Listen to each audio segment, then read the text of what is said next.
చంద్రబాబు గారిని గెలిపించుకోవాలనుకున్నాడు కాబట్టి చంద్రబాబుని గెలిపించుకున్నారు. ఓకే, తెలంగాణకు వస్తే ఇక్కడ బలమైన నాయకుడు అంటే ఇదంతా నేను చెప్తే గానీ ఈ క్వశ్చన్ కి ఆన్సర్ రాదు. Give me 2 minutes of time. KCR గారు థర్డ్ ఫ్రంట్ పెట్టాలనుకున్నారు. థర్డ్ ఫ్రంట్ పెట్టేటప్పుడు ఆయన ఎవరెవరిని కలుపుకున్నారో ఒకసారి మనం ఆలోచన చేద్దాం. ఎవరిని కలుపుకున్నాడు? ఢిల్లీకి వెళ్ళిపోతే అరవింద్ కేజ్రీవాల్, కిందికి వెస్ట్ బెంగాల్కి వస్తే మమతా బెనర్జీ, పక్కకి యూపీకి వెళ్ళిపోతే అఖిలేష్ యాదవ్ గారు, దాంతో కిందికి వస్తే మహారాష్ట్రకి ఇక్కడ నుంచి టీమ్స్ వెళ్ళి అక్కడ మీటింగ్ చేసుకుంటే శివసేన ఎవరు ఠాక్రే గారు, ఇంకా కిందికి వస్తే మనకి ఇక్కడ పక్కన మనం చూసి ఇక్కడ జగన్ గారు ఆల్రెడీ టచ్ లో ఉన్నారు. ఈ పక్కకి తమిళనాడుకి వెళ్తే స్టాలిన్ గారు, ఆ పక్కకి వెళ్తే పిన్నయ్య గారు. Note down my points. Third front పెట్టి బీజేపీని భూస్థాపితం చేసి థర్డ్ ఫ్రంట్ లాస్ట్ మళ్ళీ కాంగ్రెస్ తో అలయన్స్ అయి రాహుల్ గాంధీని పీఎం చేయాలనేది ఈ యొక్క ఇంటర్నల్. బయటికి చెప్పుకోకపోయినా వీళ్ళొక ఎజెండా. సరే రాహుల్ గాంధీ పీఎం కేసీఆర్ పీఎం అనేది తర్వాత స్టోరీ. కానీ మొత్తానికి బీజేపీకి చెక్ మేట్ పెట్టేది ఎవరు అంటే కేసీఆర్, రెండోది రాహుల్ గాంధీ, లేదా ఫస్ట్ రాహుల్ గాంధీ కాంగ్రెస్, రెండోది వీళ్ళిద్దరిని ఇప్పుడు థర్డ్ ఫ్రంట్ కి సంబంధించిన వ్యక్తుల్ని కాంగ్రెస్ ముక్తు కాంగ్రెస్ అంటారు. వీళ్ళిద్దరిని భూస్థాపితం చేస్తే గానీ 29 రాష్ట్రం వీళ్ళ అధికారం పైకి రాదు. ఇది బేసిక్. ఇప్పుడు వీళ్ళు భూస్థాపితం చేయాలంటే ఏదైతే ప్రాంతాల్లో ప్రాంతీయ పార్టీలు ఉన్నాయో వాటిని కొట్టేయాలి.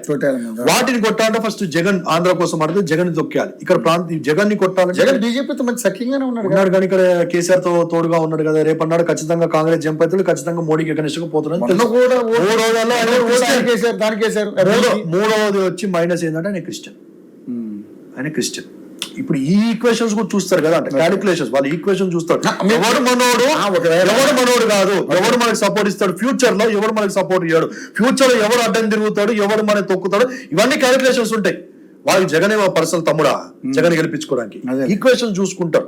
ఆర్ఎస్ఎస్ బ్యాక్గ్రౌండ్ నడుస్తుంది, చాలా పెద్ద మేధావులు, మనం ఎంతో అక్కడ మాట్లాడుకుంటే ఇంకా పెద్ద పెద్ద మేధావులు కూర్చొని మాట్లాడుతారు. ఈ ఈక్వేషన్ చూసినప్పుడు ఆంధ్రాకి వచ్చినప్పుడు జగన్ ఎప్పటికైనా మనకి హానికరమే. ఎందుకంటే రేపు కేసీఆర్ వస్తే జగన్ యొక్క సాక్షి, జగన్ యొక్క భారతీయ సిమెంట్స్, జగన్ యొక్క ఆస్తులు, లేకపోతే కర్ణాటకలో కాంగ్రెస్ వచ్చిన జగన్ యొక్క ఆస్తి ఆయన బెండ్ అయిపోతాడు. అలా చెల్లె కూడా కాంగ్రెస్ లో ఉంది. జగన్ ని బెండ్ తీసేది సోనియా గాంధీ. సో జగన్ ఖచ్చితంగా కేసీఆర్ తో కలుస్తాడు. జగన్ మనకి యాంటీగా రాకపోతే కేసీఆర్ బెండ్ తీస్తాడు థర్డ్ ఫ్రంట్. మీకు ఈక్వేషన్స్ కనబడుతున్నాయి కదా. జగన్ కలిసే ఉండొచ్చు కానీ ఇక్కడ బటన్ నొక్కేదానికో ఖచ్చితంగా బెండ్ అవ్వాల్సింది. సో వాళ్ళకి ఈక్వేషన్స్ ఉన్నాయి. జగన్ ఎప్పటికైనా ప్రమాదం అని అనుకున్నారు. సో జగన్ ని కొట్టేయాలంటే నెక్స్ట్ ఎవరిని లేపాలి? అబ్వియస్లీ రెడీగా ఉన్నాడు పవన్ కళ్యాణ్, అబ్వియస్లీ రెడీగా ఉన్నాడు చంద్రబాబు. అవి నెక్స్ట్ బీజేపీని కూడా అక్కడ ఇంక్రీజ్ చేయాలి. బీజేపీని ఒకవేళ వాళ్ళు ఇంక్రీజ్ చేయాలి, వాళ్ళకి పట్టు లేదు. ఎగ్జాంపుల్ తమిళనాడులో పట్టు లేదు, ఆంధ్రలో పట్టు లేదు, బలము లేదు, ఒక్క సీటు కూడా గెలవలేనంట కేరళలో లాంటి పరిస్థితి కనబడుతుంది. బీజేపీని తీసుకొస్తావు, ఒకటేసారి బీజేపీని తీసుకొచ్చావు అనుకో రివోల్ట్ వస్తుందిగా, ప్రజలు రెవల్యూషన్ స్టార్ట్ అవుతుందిగా, ప్రజలకు తెలిసిపోద్దిగా మన ప్లానింగ్ ఈవీఎం అని ట్యాంపరింగ్ అని చెప్పి తెలిసిపోదు. మనకు ఓపికతో పోదాం, స్లోగా పోదాం. This is the strategy, this is the వాళ్ళ ఈక్వేషన్స్ చెప్తాను. అట్లా జగన్ ని కొట్టాలి కాబట్టి జగన్ ఎప్పటికైనా థర్డ్ ఫ్రంట్ కి కాంగ్రెస్ కి సపోర్ట్ చేస్తాం. జగన్ ని కొట్టాలంటే ఇక్కడ మనం బలంగా ఉన్న నెక్స్ట్ ఎవరు రాలంటే చంద్రబాబు, దానికి మనకు అనుకూలంగా ఉన్నది ఎవరు అంటే పవన్ కళ్యాణ్, ఇంకా నెక్స్ట్ బీజేపీ కూటమితో కొట్టి జగన్ తొక్కేశారు. ఇక్కడికి వచ్చిన మెయిన్ ప్రధాన హీరో ఎవరు అంటే కేసీఆర్ ని తొక్కాలి. కేసీఆర్ ని తొక్కాలంటే స్ట్రాంగ్ ఎవరు ఉన్నారు ఇక్కడ? బీజేపీ లేదే.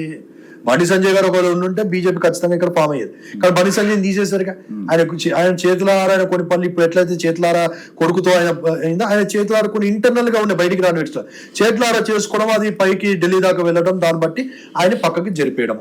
జరిపేస్తే ఇక్కడ బీజేపీ వచ్చే సీన్ లేదు. కానీ నాకు ఇంపార్టెంట్, నేను బీజేపీ కోసం తెలంగాణ కాన్సన్ట్రేట్ చేస్తే ఢిల్లీ పీఠం నాకు పోయేటట్టు ఉంది. నాకు ఢిల్లీ పీఠము పిఎం పీఠం నాకు ఇంపార్టెంట్. నేను పిఎం గా ఉన్నానంటే ఇక్కడ కేసీఆర్ ని తొక్కాలి. కేసీఆర్ ని తొక్కాలంటే నెక్స్ట్ ఆప్షన్ ఏంటి? కేసీఆర్ తొక్కాలనుకున్న వాళ్ళు కేసీఆర్ తో పొత్తు పెట్టుకోవాలని ఎందుకు చూస్తూ ఉంటారు? వాళ్ళు కానీ వీళ్ళు కానీ ఇప్పుడు ఇద్దరు కలిసి పోటీ చేస్తారు తెలంగాణ రాష్ట్రంలో, బీఆర్ఎస్ బీజేపీ అని అంటున్నారు. ఇప్పుడు కేసీఆర్ గారు ఆయన తొక్కడానికి ఇంకో కారణం కూడా ఏముందంటే, ఒకటి థర్డ్ ఫ్రంట్ అయితే తెలంగాణలో కూడా ట్యాంపరింగ్ జరిగిందంటేనే మొన్న ఎలక్షన్స్ 100% చెప్తాను. అది కూడా 100% జరిగింది. మొత్తం ఇండియా జరుగుతుందండి, ఇండియా మొత్తం జరుగుతుంది. వాళ్ళు ఎవరిని గెలిపించుకోవాలంటే వాళ్ళు గెలిపించుకుంటారు. ఎందుకు గెలిపించుకోవాలని చెప్తున్నాను నేను. రేవంత్ రెడ్డి గెలిపించుకోవాలనుకున్నా చెప్తున్నాను. ఇప్పుడు ఆంధ్ర కోసం చెప్పాను కదా, తెలంగాణకు వచ్చినప్పుడు కేసీఆర్ కొట్టేయాలి. 2 కారణాలు. ఒక కారణం థర్డ్ ఫ్రంట్ నాకు చెక్ పాయింట్ పెట్టేటట్టున్నాడు, అంటే మోడీ గారు ఆలోచన విధానం. రెండో కారణము బిఎల్ సంతోష్ అని ఒక వ్యక్తి. ఎవరైనా ఈ యొక్క పంతులు గారు అమిత్ షా గారికి అత్యంత దగ్గర వ్యక్తి. పంతులు గారు. బేల్జన్. ఈ వ్యక్తిని ఇబ్బంది పెట్టి బీజేపీని భూతద్దంలో చూపెట్టి ఇక్కడ నుంచి ఢిల్లీకి పోలీసు వాళ్ళని ఇంటి మీదకి బిఎల్ సంతోష్ గారి మీద పంపిస్తే ఇప్పుడు నువ్వా నేనా ఈగో ప్రైడ్ పౌరుషాలు ఇవన్నీ అక్కడ క్యాలిక్యులేట్ అయినాయి. దాంతో 2 కారణాల బట్టి కవితమ్మ గారిని తీసుకుని టైట్ చేశారు, గ్రిప్ లోకి తీసుకున్నారు కేసీఆర్ గారిని తీసుకుని ఇక్కడ ఎంపీ ఎలక్షన్స్ లో గుడ్డు సున్నా వచ్చేంత వీక్ టీఆర్ఎస్ పార్టీ కానే కాదు, వాళ్ళు కాంప్రమైజ్ అయ్యారు, కేసీఆర్ గారు కంట్రోల్లోకి వెళ్ళిపోయారు.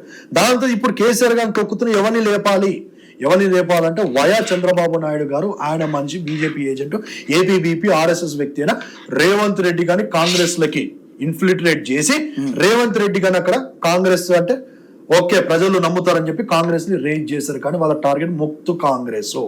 నెక్స్ట్ ఎలక్షన్స్ లో వాళ్ళు బీజేపీ మనిషి నిలబడ్డాడు, కాంగ్రెస్ ని చూడండి ఇప్పుడు ఇచ్చే టైటానిక్ షింకింగ్ బోర్డ్ మొత్తం రేవంత్ రెడ్డి మొత్తం దాన్ని తోవేస్తాను మునిగిపోతా ఉంది. నెక్స్ట్ రేవంత్ రెడ్డి బీజేపీలోకి జంప్ అవుతాడు, బీజేపీ వస్తుంది. సరే మీతో చాలా ఇంటర్వ్యూ